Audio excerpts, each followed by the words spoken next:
नमस्कार साथियों, यूडिटेरिया current affairs का प्रैक्टिस सेट 2 आज हम लोग देखने वाले हैं। इससे पहले मैं प्रैक्टिस सेट 1 अपलोड कर दिया हूँ। यदि आप लोग उसको नहीं देखे हैं तो उसे जा कर के देख लीजिए और अपने तैयारी को और भी ज़्यादा धारदार बनाइए। तो चलिए देखते हैं प्रैक्टिस सेट नंबर 2। इसका पहला प्रश्न है, निम्नलिखित में से कौन सा कथन सत्य है।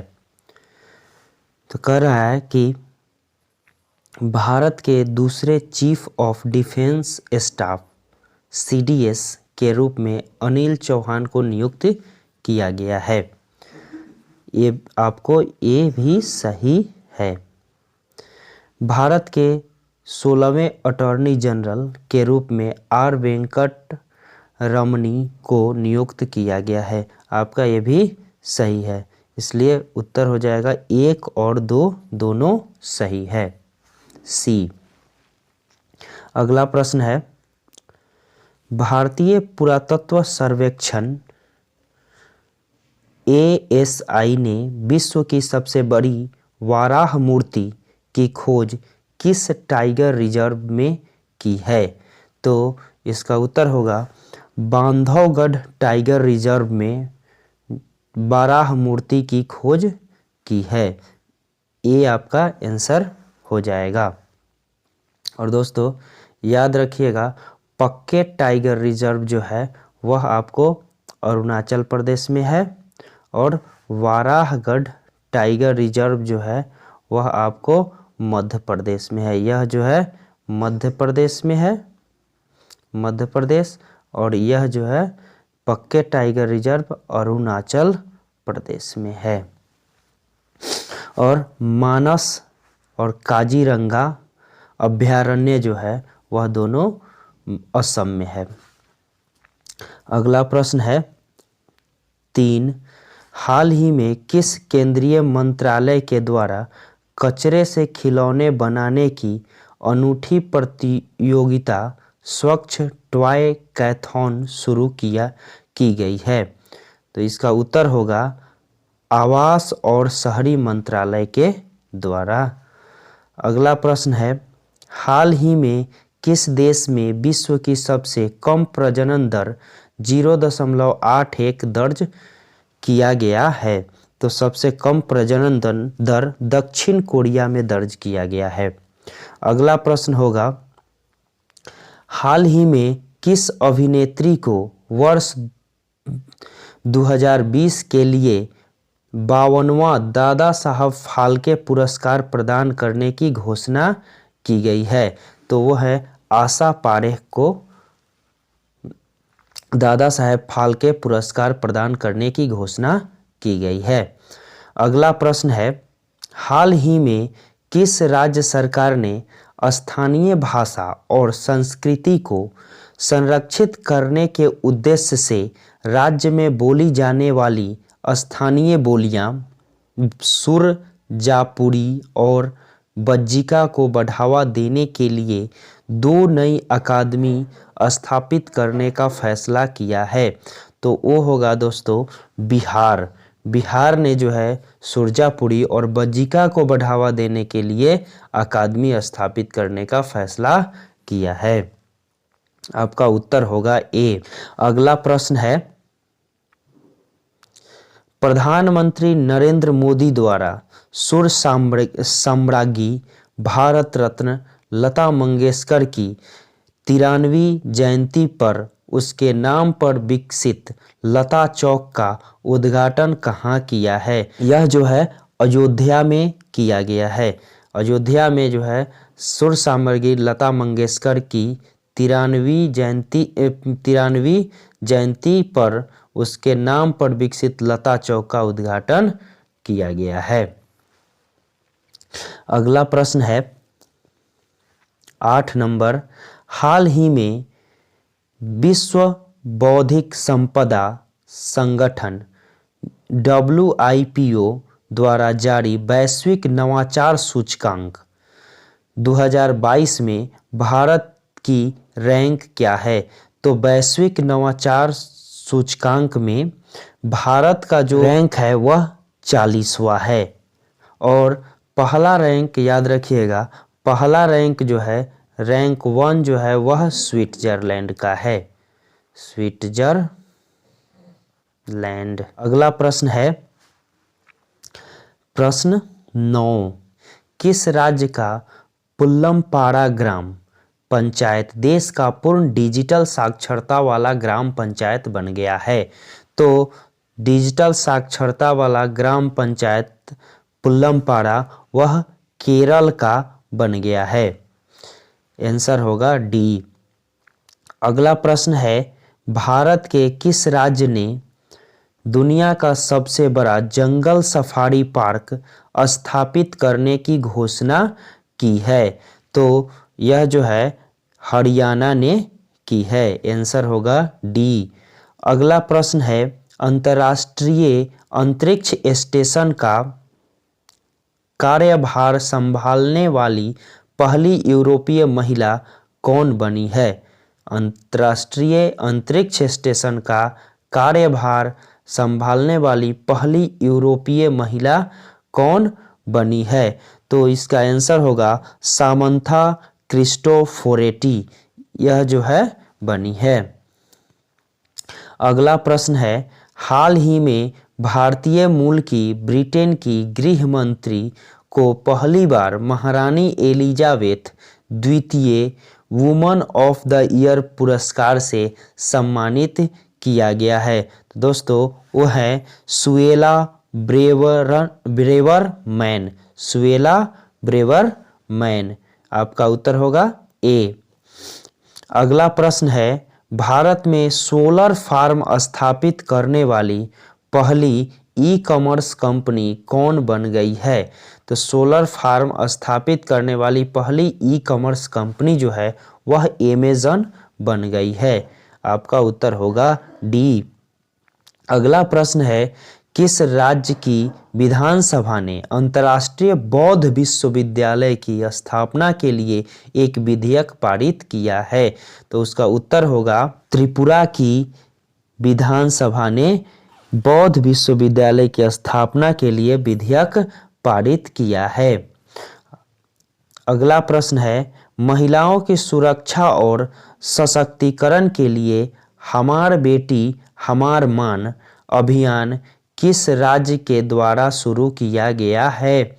तो यह होगा छत्तीसगढ़ के द्वारा शुरू किया गया है। आंसर होगा सी। अगला प्रश्न है निम्नलिखित में से किस राज्य में रानीपुर टाइगर रिजर्व स्थापित किया जा रहा है? तो रानीपुर टाइगर रिजर्व जो है दोस्तों वह उत्तर प्रदेश में स्थापित किया जा रहा है।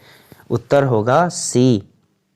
अगला प्रश्न है 28 सितंबर को केंद्रीय मंत्रिमंडल ने भारत और किस देश की साझी सीमा से होकर गुजरने वाली कुशियारा नदी से प्रत्येक पक्ष द्वारा 153 क्यूसेक तक पानी निकालने से संबंधित समझौता ज्ञापन को मंजूरी प्रदान की है? तो दोस्तों यह जो है बांग्लादेश के साथ यह मंजूरी प्रदान की गई है। उत्तर हो जाएगा ए बांग्लादेश। अगला प्रश्न है 18 नंबर प्रश्न क्या कह रहा है? कह रहा है कि सितंबर 2022 में जारी टाइम मैगजीन की विश्व के उभरते सितारों की सूची टाइम 100 नेक्स्ट में शामिल एकमात्र भारतीय कौन है? तो एकमात्र भारतीय जो है वह है आकाश अंबानी। यह है आकाश अंबानी। ठीक है दोस्तों। अगला प्रश्न है हाल ही में दिलीप ट्रॉफी 2022 का खिताब किसने जीता है? तो दिलीप ट्रॉफी 2022 का खिताब जो है वह पश्चिमी क्षेत्र ने जीता है। अगला प्रश्न है हाल ही में निम्नलिखित में से किस राज्य सरकार ने खिलाड़ियों व एथलीटों को सरकारी नौकरी में 2% आरक्षण देने की घोषणा की है? 2% आरक्षण देने की घोषणा जो है वह राजस्थान सरकार ने की है। उत्तर हो जाएगा सी। अगला प्रश्न है 95वें अकादमी पुरस्कार 2023 के लिए भारत की आधिकारिक प्रविष्टि के रूप में चुने गए फिल्म के संबंध में कौन सा कथन सत्य है। तो कह रहा है कि गुजराती फिल्म छेल्लो शो को भारत की ओर से आधिकारिक रूप से 95वें अकादमिक पुरस्कार के लिए भेजा गया है।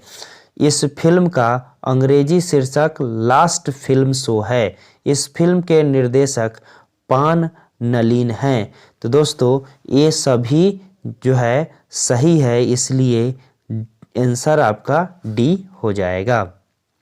अगला प्रश्न है निम्नलिखित में कौन सुमेलित है।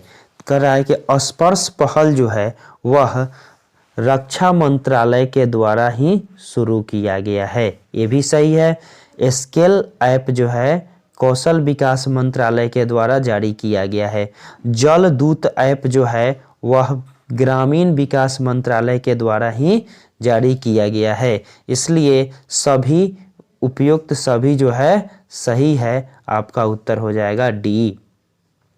अगला प्रश्न है 23 नंबर।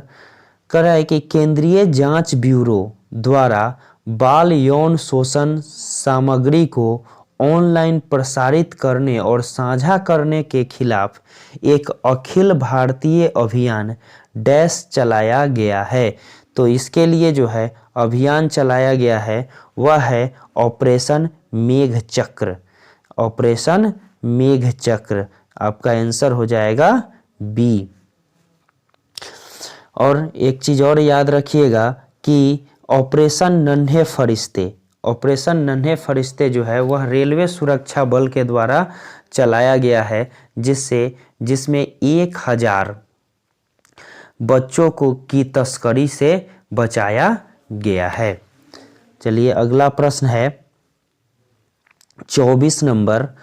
36वें राष्ट्रीय खेलों के संबंध में कौन सा कथन सत्य है। 36वें राष्ट्रीय खेलों के संबंध में कौन सा कथन सत्य है। तो कह रहा है एक में गुजरात ने 2022 में पहली बार राष्ट्रीय खेलों की मेजबानी की, ये भी सही है।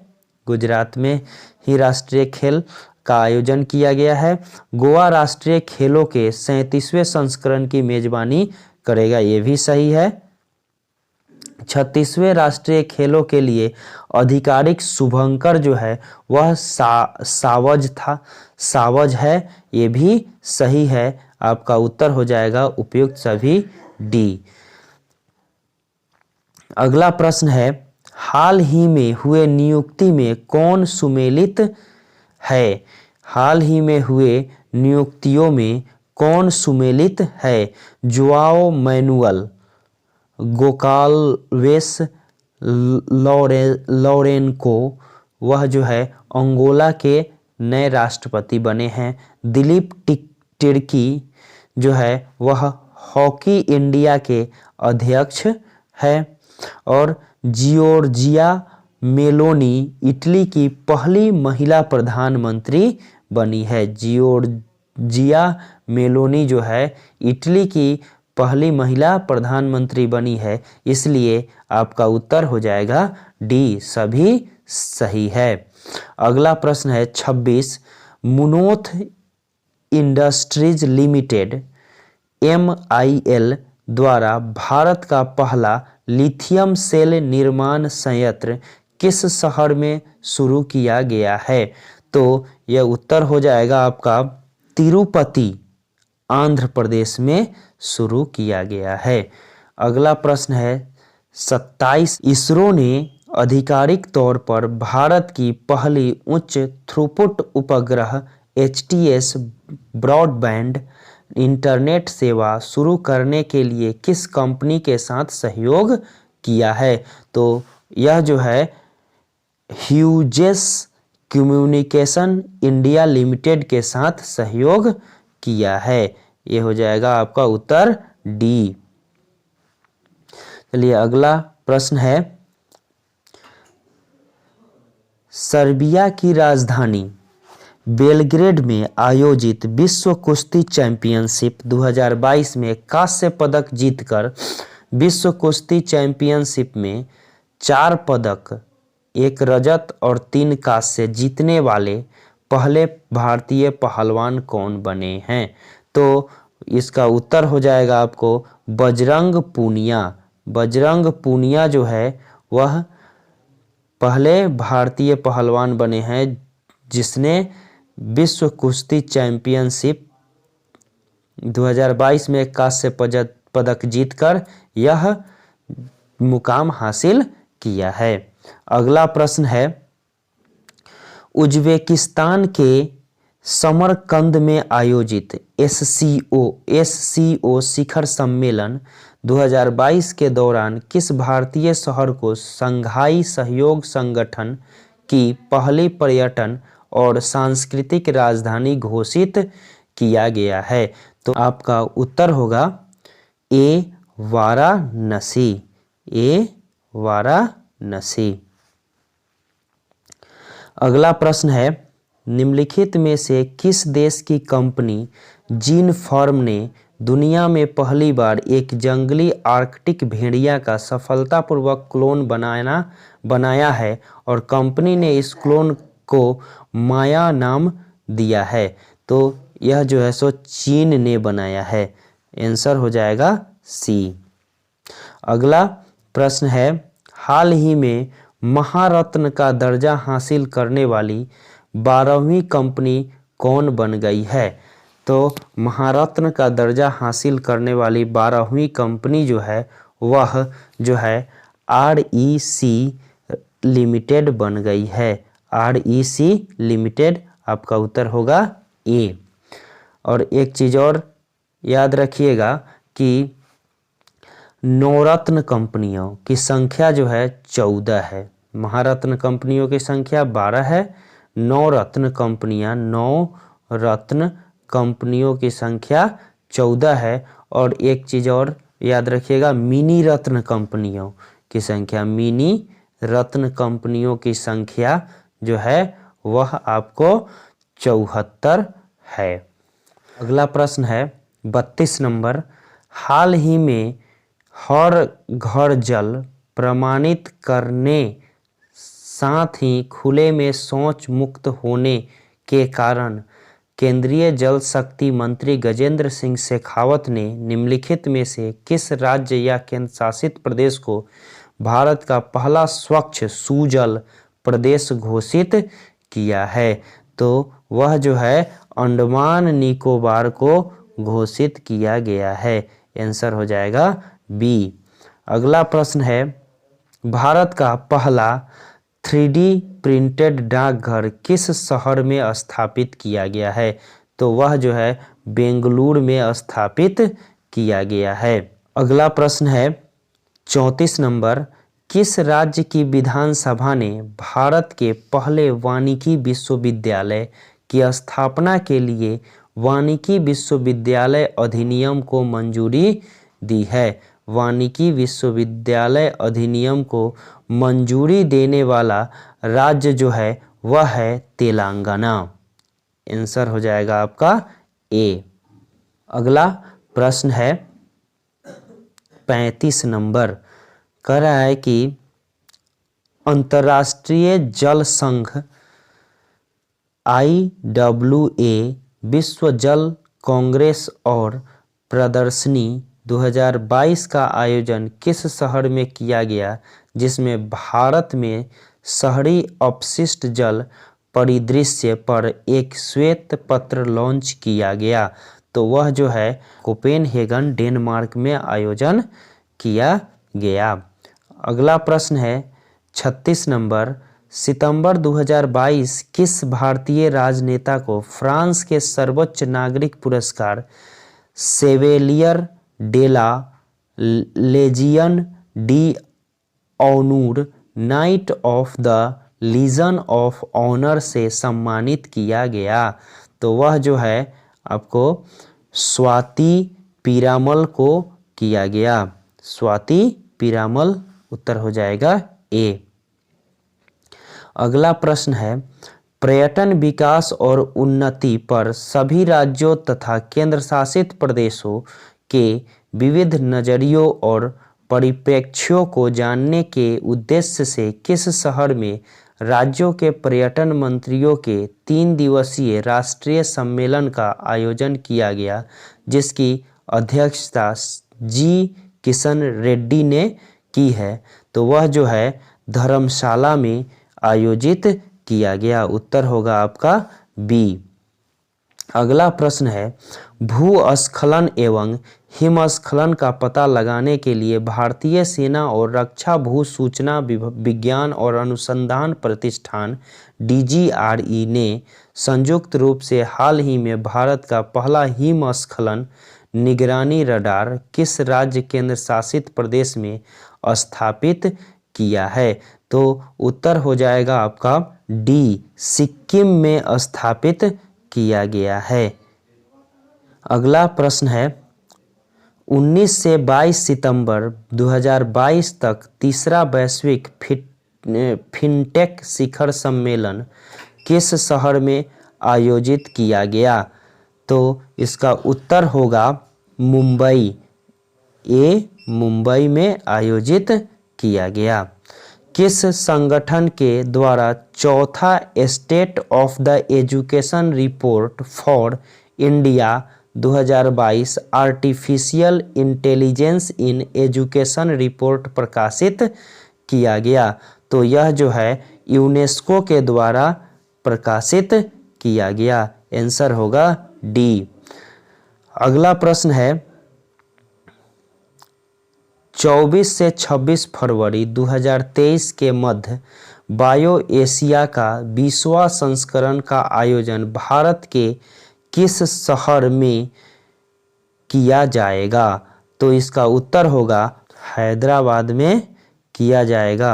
उत्तर हो जाएगा सी। अगला प्रश्न है 42 नंबर, किस फुटबॉल क्लब ने 131वें डूरंड कप के फाइनल में मुंबई सिटी FC को हराकर अपना पहला डूरंड कप खिताब जीता है? तो उत्तर हो जाएगा आपका बी, बेंगलुरु फुटबॉल क्लब ने। बेंगलुरु फुटबॉल क्लब ने। अगला प्रश्न है 43 नंबर, काठमांडू नेपाल में आयोजित SAFF सेफ महिला चैंपियनशिप 2022 का खिताब किस देश ने पहली बार जीता है? तो उत्तर हो जाएगा आपका ए, बांग्लादेश। अगला प्रश्न है 44 नंबर, नए समुदायों को अनुसूचित जनजाति की सूची में शामिल करने के संदर्भ में कौन सा जोड़ा सही है? गोंड समुदाय, यह जो है सो उत्तर प्रदेश में है, ये भी सही है। हट्टी जनजाति हिमाचल प्रदेश में, तो ये भी सही है। बिंझिया छत्तीसगढ़ में, ये भी सही है। बेट्टा कुरुबा कर्नाटक में, ये भी सही है। नाडी कोरावन और कुड़ी विकरन तमिलनाडु, ये भी सही है। उपयुक्त सभी जो है आपका सही है। अगला प्रश्न है, हड़प्पा संस्कृति पर दुनिया का सबसे बड़ा संग्रहालय कहाँ विकसित किया जा रहा है? तो वह जो है दोस्तों राखीगढ़ी हरियाणा में विकसित किया जा रहा है। उत्तर होगा सी। अगला प्रश्न है 46 नंबर, श्रीलंका में आयोजित अंडर 70 चैंपियनशिप 2022 पुरुष का खिताब नेपाल को हराकर किस देश ने जीता है? तो यह जो है भारत ने जीता है। आपका उत्तर होगा ए। अगला प्रश्न है, खेती में रासायनिक उर्वरकों के कम से कम उपयोग को बढ़ावा देने के उद्देश्य से केंद्र सरकार ने किस योजना की शुरुआत की है? तो कम से कम उर्वरक के उपयोग को बढ़ावा देने के लिए जो योजना की शुरुआत की गई है उसका नाम है पीएम प्रणाम योजना। पीएम प्रणाम योजना। अगला प्रश्न है 48 नंबर, निम्नलिखित में से किस राज्य सरकार ने छात्रों पर बोझ कम करने के लिए सप्ताह में कम से कम एक बार अनिवार्य खेल अवधि के साथ स्कूलों में नो बैग डे नियम लागू करने की घोषणा की है? तो नो बैग डे नियम लागू करने वाला जो है राज्य वो है बिहार। अगला प्रश्न है, फसल सुधार के लिए स्पीड ब्रीडिंग को बढ़ावा देने के लिए निम्नलिखित में से किस संगठन द्वारा कृतज्ञ 3.0 हैकथॉन शुरू किया गया? तो वह जो है वह भारतीय कृषि अनुसंधान परिषद के द्वारा शुरू किया गया। आंसर हो जाएगा डी। और आज का अंतिम प्रश्न है 50 नंबर, अगस्त 2022 में भारत ने किस देश के साथ MSME क्षेत्र को बढ़ावा देने में सहयोग पर 2 समझौता ज्ञापनों पर हस्ताक्षर किया है? तो वह जो है मॉरिशस है। मॉरिशस के साथ किया है। आंसर हो जाएगा बी। वीडियो को पूरा देखने के लिए धन्यवाद दोस्तों। यदि हमारे चैनल पर नए हैं तो हमारे चैनल को सब्सक्राइब कर लीजिए। फिर हम अगले वीडियो में मिलते हैं।